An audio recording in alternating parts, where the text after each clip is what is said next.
ओम शांति। 6 मार्च 2025। आज की मुरली। मीठे बच्चे, जैसे तुम आत्माओं को यह शरीर रूपी सिंहासन मिला है, ऐसे बाप भी इस दादा के सिंहासन पर विराजमान हैं। उन्हें अपना सिंहासन नहीं। प्रश्न: जिन बच्चों को ईश्वरी संतान की स्मृति रहती है, उनकी निशानी क्या होगी? उत्तर: उनका सच्चा लव एक बाप से होगा। ईश्वरी संतान कभी भी लड़ेंगे झगड़ेंगे नहीं।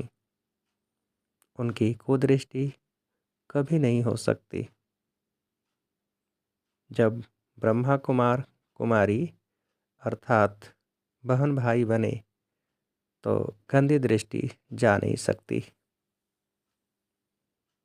गीत। छोड़ भी दे आकाश सिंहासन। ओम शांति। अब बच्चे जानते हैं, बाबा ने आकाश सिंहासन छोड़कर अब दादा के तन को अपना सिंहासन बनाया है। वह छोड़कर यहाँ आकर बैठे हैं। यह आकाश तत्व तो है जीव आत्माओं का सिंहासन। आत्माओं का सिंहासन है वह महातत्व, जहाँ तुम आत्माएं बिगर शरीर रहती थी। जैसे आकाश में सितारे खड़े हैं ना, वैसे तुम आत्माएं भी बहुत छोटी छोटी वहाँ रहती हो। आत्मा को दिव्य दृष्टि बिगर देखा नहीं जा सकता। तुम बच्चों को अभी यह ज्ञान है, जैसे स्टार कितना छोटा है, वैसे आत्माएं भी बिंदी मिसल हैं। अब बाप ने सिंहासन तो छोड़ दिया है। बाप कहते हैं तुम आत्माएं भी सिंहासन छोड़कर यहाँ इस शरीर को अपना सिंहासन बनाती हो। मुझे भी ज़रूर शरीर चाहिए। मुझे बुलाते ही हैं पुरानी दुनिया में। गीत है ना, दूर देश का रहने वाला। तुम आत्माएं जहाँ रहती हो, वह है तुम आत्माओं और बाबा का देश। फिर तुम स्वर्ग में जाते हो, जिसकी बाबा स्थापना कराते हैं। बाप खुद उस स्वर्ग में नहीं आते, खुद तो वाणी से परे वानप्रस्थ में जाकर रहते हैं। स्वर्ग में उनकी दरकार नहीं। वह तो दुख सुख से न्यारे हैं ना। तुम तो सुख में आते हो तो दुख में भी आते हो। अभी तुम जानते हो, हम ब्रह्मा कुमार कुमारियाँ बहन भाई हैं। एक दो में कुदृष्टि का ख्याल भी नहीं आना चाहिए। यहाँ तो तुम बाप के सम्मुख बैठे हो, आपस में बहन भाई हो।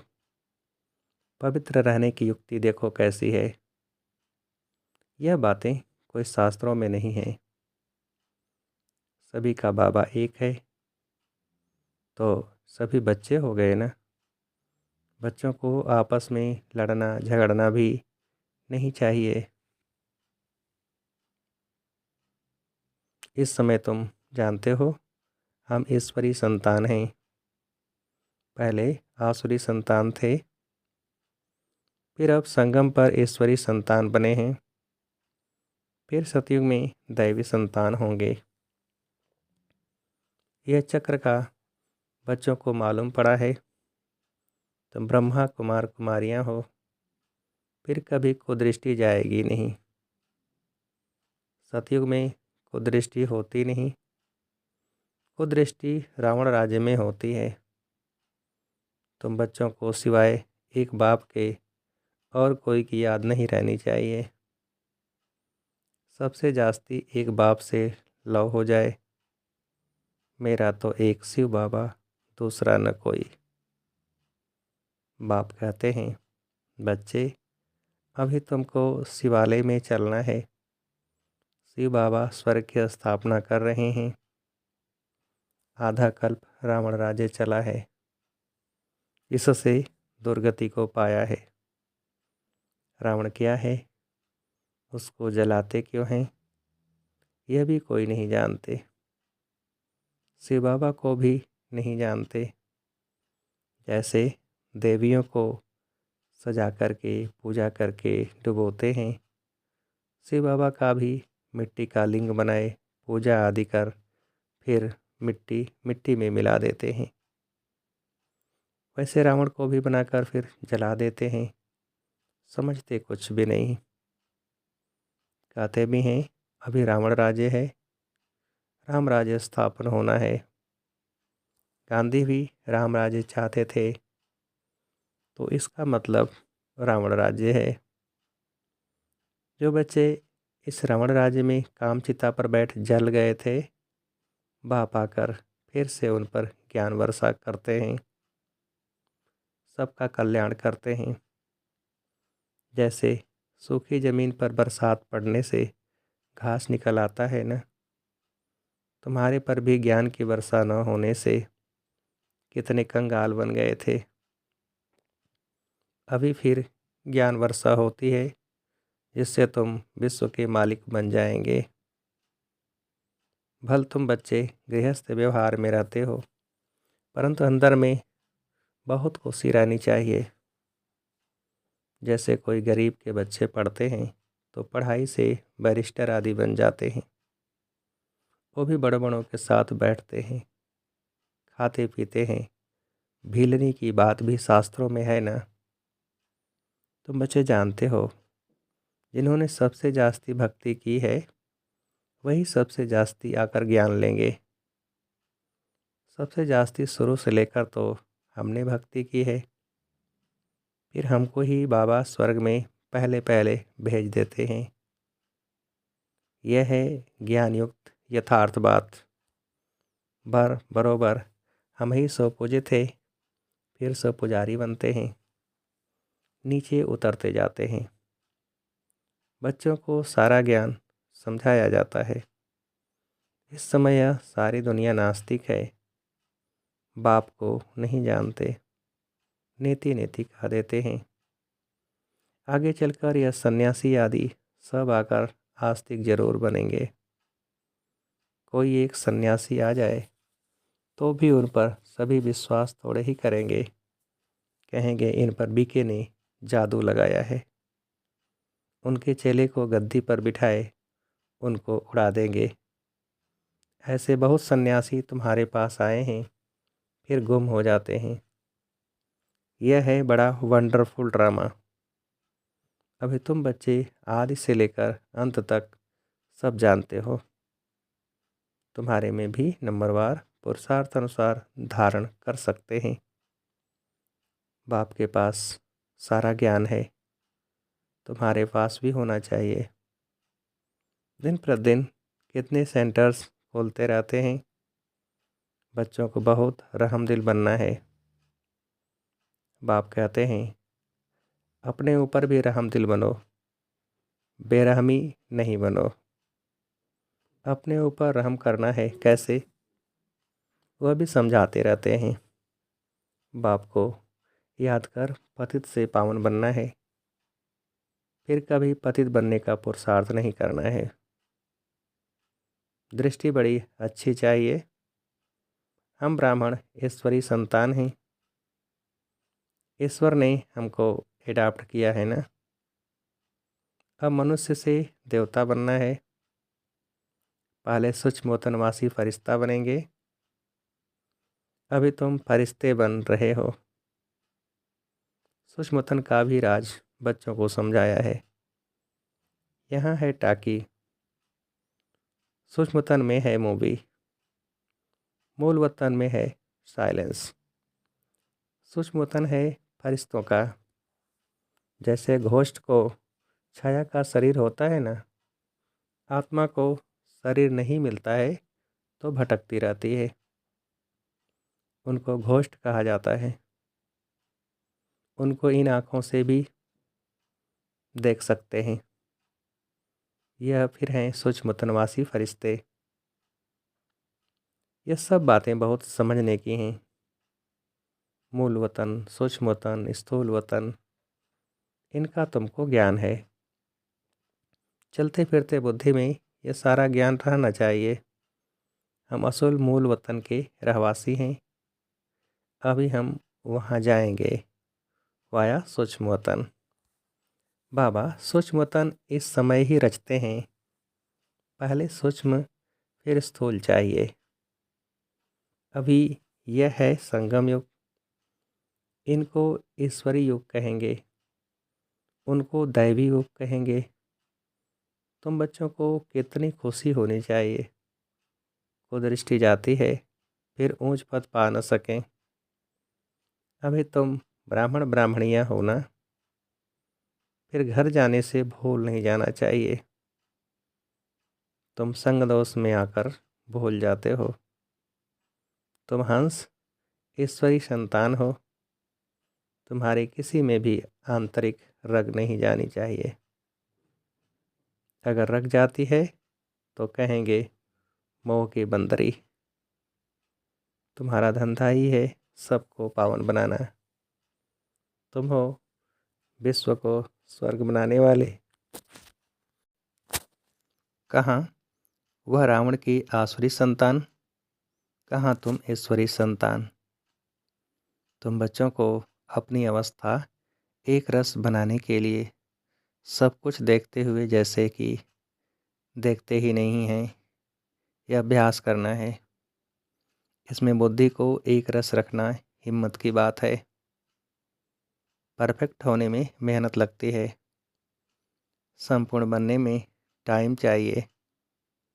जब कर्मातीत अवस्था हो तब वो दृष्टि बैठे, तब तक कुछ न कुछ खींच होती रहेगी। इसमें बिल्कुल उपराम होना पड़ता है। लाइन क्लियर चाहिए।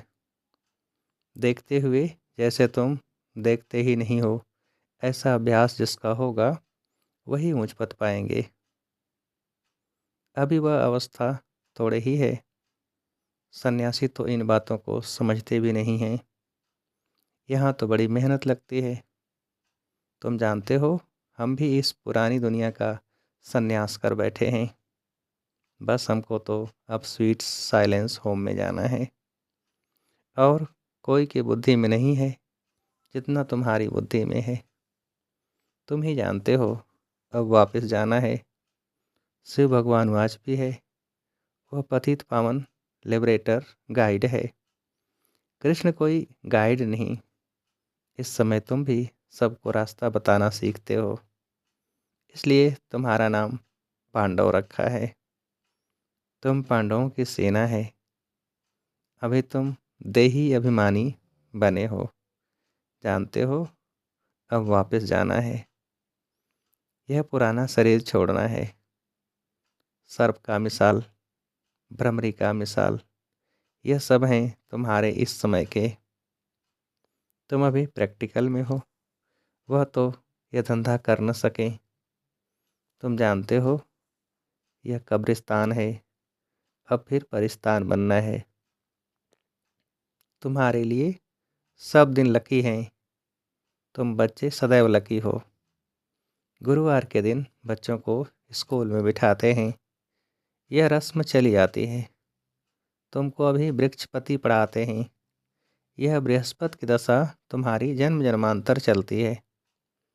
यह है बेहद की दशा। भक्ति मार्ग में हद की दशाएं चलती हैं। अभी है बेहद की दशा। तो पूरी रीति मेहनत करनी चाहिए। लक्ष्मी नारायण कोई एक तो नहीं है ना। उन्हों की तो डिनाइस्टी होगी ना। जरूर बहुत राज्य करते होंगे। लक्ष्मी नारायण की सूर्यवंशी डिनाइस्टी का राज्य चला है। यह बातें भी तुम्हारी बुद्धि में है। तुम बच्चों को यह भी साक्षात्कार हुआ है कि कैसे राज तिलक देते हैं। सूर्यवंशी फिर चंद्रवंशी को कैसे राज देते हैं। माँ बाप बच्चे का पांव धोकर राज तिलक देते हैं, राजभाग्य देते हैं। यह साक्षात्कार आदि सब ड्रामा में नूद है। इसमें तुम बच्चों को मूंझने की दरकार नहीं है। तुम बाप को याद करो, सुदर्शन चक्रधारी बनो और दूसरों को भी बनाओ। तुम हो ब्रह्मा मुख वंशावली, सुदर्शन चक्रधारी सच्चे ब्राह्मण। शास्त्रों में सुदर्शन चक्र से कितनी हिंसाएं दिखाई हैं। अभी बाप तुम बच्चों को सच्ची गीता सुनाते हैं। यह तो कंठ कर लेनी चाहिए। कितना सहज है, तुम्हारा सारा कनेक्शन है ही गीता के साथ। गीता में ज्ञान भी है तो योग भी है। तुमको भी एक ही किताब बनाना चाहिए। योग का किताब अलग क्यों बनाना चाहिए? परंतु आजकल योग का बहुत नामाचार है, इसलिए नाम रखते हैं ताकि मनुष्य आकर समझें। आखिरीन यह भी समझेंगे कि योग एक बाप से लगाना है। जो सुनेंगे वो फिर अपने धर्म में आकर ऊंच पद पाएंगे। अच्छा, मीठे मीठे सिकिलधे बच्चों प्रति माता पिता बाप दादा का याद प्यार और गुड मॉर्निंग। रूहानी बाप की रूहानी बच्चों को नमस्ते। हम रूहानी बच्चों की रूहानी बाप को नमस्ते। धारणा के लिए मुख्य सार पहली पॉइंट, अपने ऊपर आप ही रहम करना है। अपनी दृष्टि बहुत अच्छी पवित्र रखनी है। ईश्वर ने मनुष्य से देवता बनाने के लिए एडाप्ट किया है, इसलिए पतित बनने का कभी ख्याल भी न आए। दूसरी पॉइंट, संपूर्ण कर्मातीत अवस्था को प्राप्त करने के लिए सदा उपराम रहने का अभ्यास करना है। इस दुनिया में सब कुछ देखते हुए भी नहीं देखना है। इसी अभ्यास से अवस्था एक रस बनानी है। वरदान, हर कदम में पद्मों की कमाई जमा करने वाले सर्व खजानों से संपन्न व तृप्त आत्मा भव। विस्तार, जो बच्चे बाप की याद में रहकर हर कदम उठाते हैं वह कदम कदम में पद्मों की कमाई जमा करते हैं। इस संगम पर ही पद्मों की कमाई की खान मिलती है। संगम युग है जमा करने का युग। अभी जितना जमा करना चाहो उतना कर सकते हो। एक कदम अर्थात एक सेकंड भी बिना जमा के न जाए, अर्थात व्यर्थ न हो। सदा भंडारा भरपूर हो, अप्राप्त नहीं कोई वस्तु। ऐसे संस्कार हों। जब अभी ऐसी तृप्त व संपन्न आत्मा बनेंगे तब भविष्य में अखुट खजानों के मालिक होंगे। स्लोगन, कोई भी बात में अपसेट होने की बजाय नॉलेज फुल की सीट पर सेट रहो। मातेश्वरी जी के अनमोल महावाक्य। आधा कल्प ज्ञान ब्रह्मा का दिन और आधा कल्प भक्ति ब्रह्मा की रात। आधा कल्प है ब्रह्मा का दिन, आधा कल्प है ब्रह्मा की रात। अब रात पूरी हो सवेरा आना है। अब परमात्मा आकर अंधियारे की अंत कर सोझरे की आदि करता है। ज्ञान से है रोशनी, भक्ति से है अंधियारा। गीत में भी कहते हैं, इस पाप की दुनिया से दूर कहीं ले चल, चित चैन जहाँ पावे। यह है बेचैन दुनिया जहाँ चैन नहीं है। मुक्ति में न है चैन न है बेचैन, सतयुग त्रेता है चैन की दुनिया। जिस सुखधाम को सभी याद करते हैं, तो अब तुम चैन की दुनिया में चल रहे हो। वहाँ कोई अपवित्र आत्मा जा नहीं सकती। वह अंत में धर्मराज के डंडे खाए कर्म बंधन से मुक्त हो शुद्ध संस्कार ले जाते हैं। क्योंकि वहाँ न अशुद्ध संस्कार होते न पाप होता है। जब आत्मा अपने असली बाप को भूल जाती है तो यह भूल भुलैया का अनादि खेल हार जीत का बना हुआ है। इसलिए अपन इस सर्वशक्तिमान परमात्मा द्वारा शक्ति ले विकारों के ऊपर विजय पहन 21 जन्मों के लिए राज्य भाग्य ले रहे हैं। अच्छा, ओम शांति।